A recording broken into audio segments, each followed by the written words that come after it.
Você sabia que a distribuidora de gás natural canalizado no Espírito Santo, a ES Gás, quer ampliar a sua rede de distribuição e chegar a 5 novos municípios?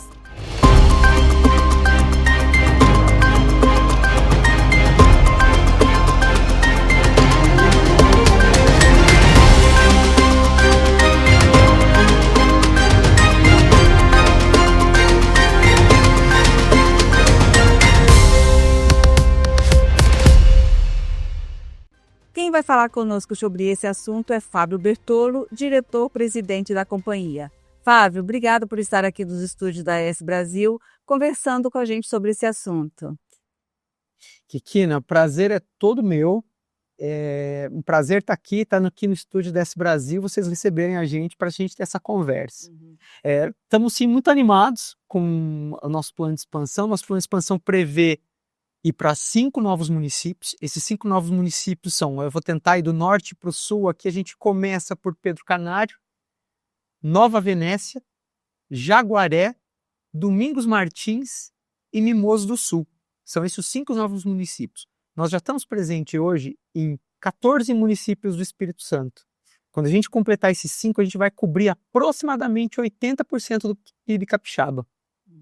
Levando o gás natural, tanto para domicílios como para indústrias. Exatamente. Uma vez que a gente chega num município, a gente fica, né, para sempre, porque a gente constrói uma infraestrutura que ela vai durar para todo sempre.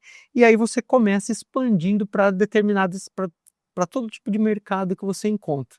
Normalmente a gente começa com os industriais, depois a gente vai para o segmento de transporte e depois para o segmento que a gente chama urbano, né, o residencial e o comercial, em todo mundo que usa o gás, né? O gás pode ser usado para aquecer, para movimentar, para resfriar. E esses novos municípios, eles têm uma característica muito importante para a gente, que neste novo plano que a gente tem. Eles têm o objetivo de a gente criar o que a gente chama de corredores sustentáveis. Os corredores sustentáveis nada mais são do que o seguinte: a gente permitir que a gente crie postos de abastecimento de gás natural para veículos pesados, substituindo assim o diesel.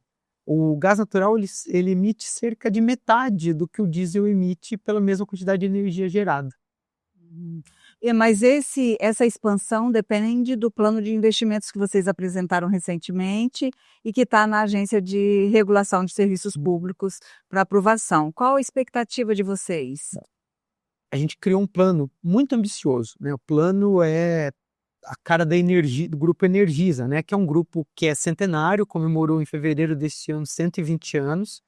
É uma empresa que está investindo 6 bilhões no Brasil, né? Tem operações do Acre, a João Pessoa, do Amapá, ao Rio Grande do Sul. E aqui no Espírito Santo não foi diferente. Então a gente criou um plano que ele consiste em ter 1 bilhão para os próximos 5 anos. Ele está muito em linha com os objetivos do Estado. O Estado ele fez um processo que queria a expansão da infraestrutura de distribuição. A gente submeteu esse plano para a agência reguladora, a agência deve fazer esse estudo e nos próximos meses aprovar esse plano, fazer comentários, para quê? Para a gente começar a executar. Aprovado o plano, a gente começa a executar.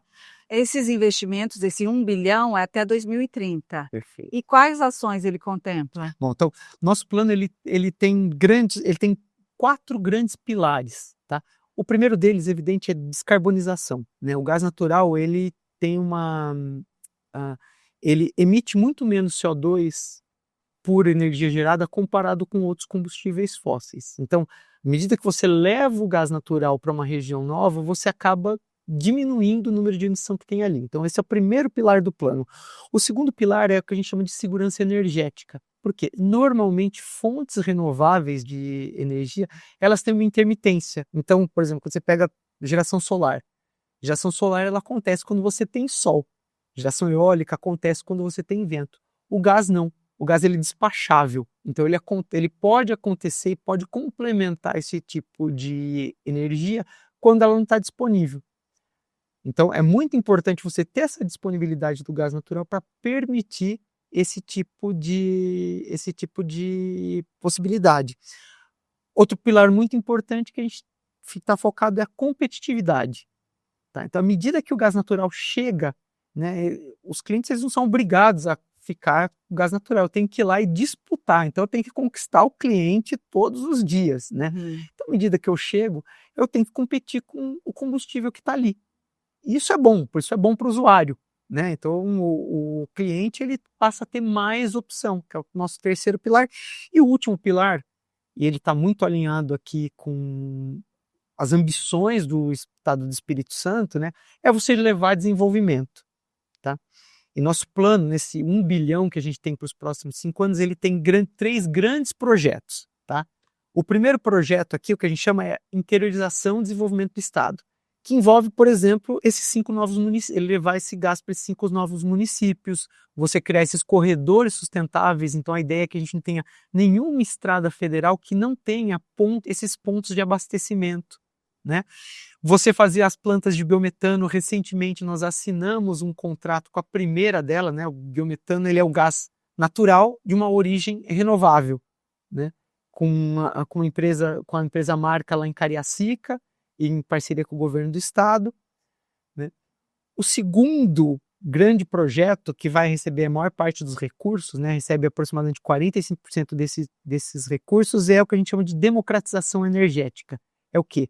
É levar essa opção para mais clientes em regiões em que a gente já tem gás natural, né? Então, por exemplo, a região como Grande Vitória, você expandir ainda mais em Guarapari, que é uma cidade que a gente entrou recentemente, enfim. E o terceiro, né, é muito importante, a distribuidora, né, ela já existe há muito tempo, ela existe desde 93 e ela foi desestatizada, privatizada agora em 2022, e uma das coisas que a gente quer fazer é recuperar o atraso, porque debaixo de todo tipo de ótica, o Espírito Santo ainda está atrás das distribuidoras do Sul e do Sudeste, né? Quando você olha em construção de rede, em número de clientes, enfim. Então, uma infraestrutura que faltou um pouco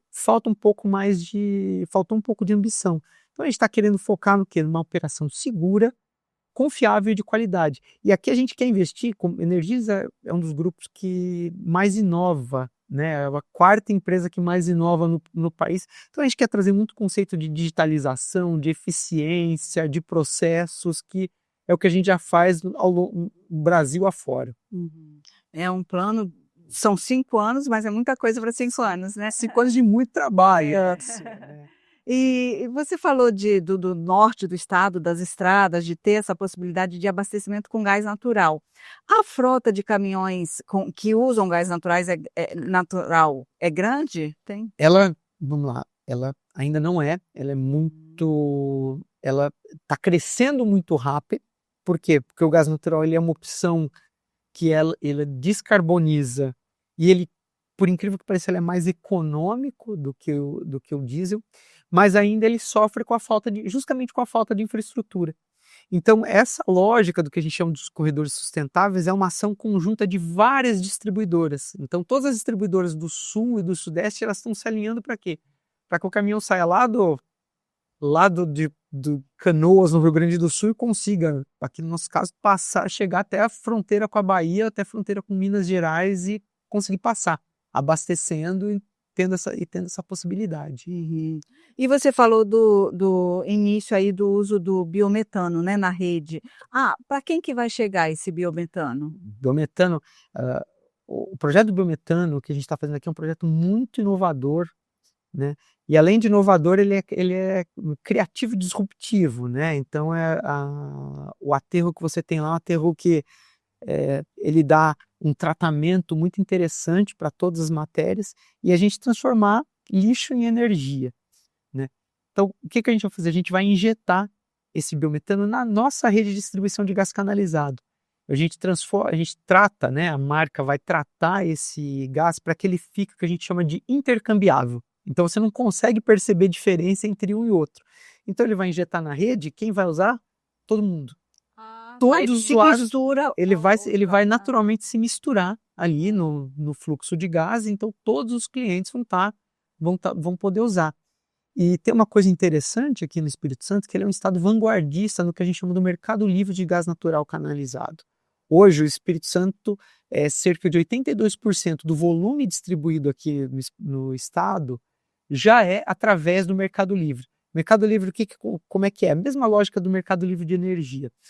O cliente, ele compra a molécula de gás natural de um comercializador, de um produtor, de quem quer que seja, e usa a minha tubulação para levar o gás deste produtor até o ponto de consumo dele.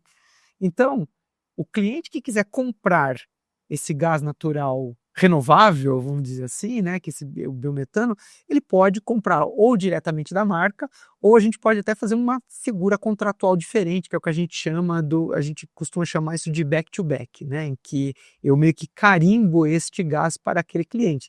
Mas na prática, a molécula, todo mundo vai consumir. Uhum. E quais são os maiores fornecedores? Hoje o maior fornecedor da S-Gás é a Petrobras, e no Brasil é a Petrobras. 70% do gás fornecido no Brasil aproximadamente é da Petrobras, mas o Espírito Santo ele tem um portfólio muito diversificado. Hoje já 1/3 do gás que a gente consome aqui, ele já é de produtor independente, de pequenos produtores, inclusive alguns aqui do estado. Uhum.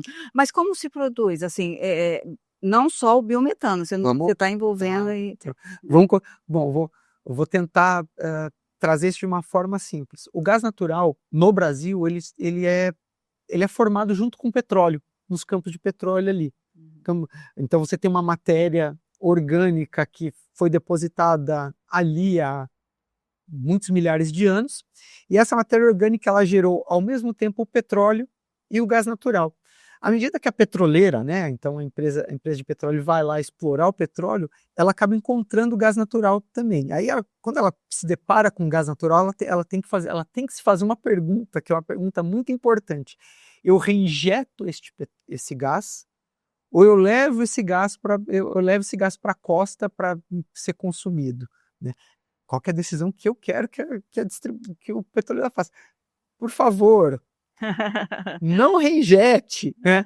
Mas enfim, mas isso é uma decisão, evidentemente, que ela é uma decisão que envolve toda uma questão econômica, né? Ele precisa ver a economicidade daquilo para trazer o gás até aqui. Hoje o Brasil, infelizmente, ele reinjeta cerca de 2/3 do que ele traz dos campos. Então, ele volta a reinjetar 2/3. Então um pedaço vem para cá, né? Então isso é comercializado. O biometano é quase igual, mas o que é diferente ali do biometano? O biometano é o seguinte: a matéria orgânica que vai gerar esse gás natural, ela ela é recente, então ela está ou no aterro, ou ela é o resultado de um processo de biodigestão. Por exemplo, você pega, por exemplo, tem um potencial muito grande que a gente está estudando ali, que é em Santa Maria do Jetibá, que você tem uma série de granjas. Então você tem a cama de granja ali, tem muita matéria orgânica. Então você coloca tudo isso no que a gente chama de um biodigestor, né, que é como se fosse um grande tanque ali. As bactérias que estão ali, elas vão se alimentar dessa matéria orgânica, e um dos subprodutos desse processo de digestão é o gás natural. Aí é evidente que você precisa dar um tratamento, por quê? Porque esse gás natural ele precisa ter uma especificação, né, que é quem determina essa especificação é a ANP. Para quê? Para garantir que esse processo de queima, quando ele encontrar um processo de queima uniforme. Então há uma expectativa de que aumente essa produção de gás biometano, né? A gente está prevendo no nosso plano, além deste, outros 3 projetos. O Estado do Espírito Santo ele é muito vanguardista nessa questão de descarbonização. Ele tem um plano muito robusto de descarbonização.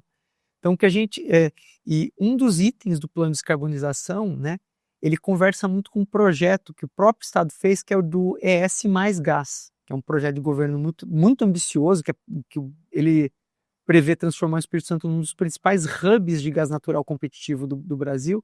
E a ideia é você trazer pelo menos 300 mil metros cúbicos por dia de biometano. Esse contrato que a gente está fazendo agora é de 15 mil. Né? Então a ideia é, a gente imagina que esse negócio sai de 15 e já chega em 300, que é um consumo muito relevante.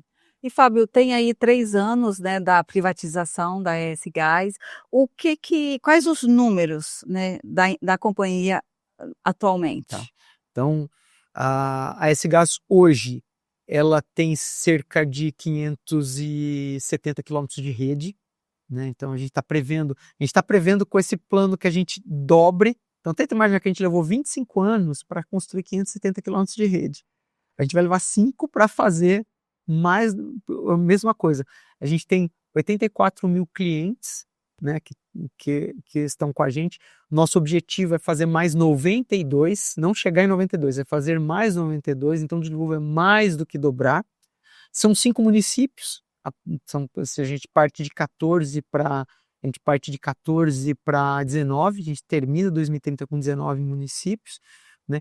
E a gente tem uma meta muito ambiciosa de reduzir a emissão de gás carbônico. Então a gente imagina que com o nosso plano a gente vai tirar cerca de 900 mil toneladas de gás carbônico por ano, à medida que esse ponto acontecer. Fábio, então vocês têm muito trabalho aí pela frente nesses próximos 5 anos e eu agradeço a sua presença aqui na S Brasil, explicando melhor o que a S-Gás tem para o Espírito Santo. Kina, eu que agradeço a oportunidade de falar para essa audiência ótima do S Brasil. Nós estamos à disposição, o Grupo Energisa chegou aqui, ficou muito animado com o que viu no Espírito Santo, então estamos dispostos a investir muito e a gente veio para ficar.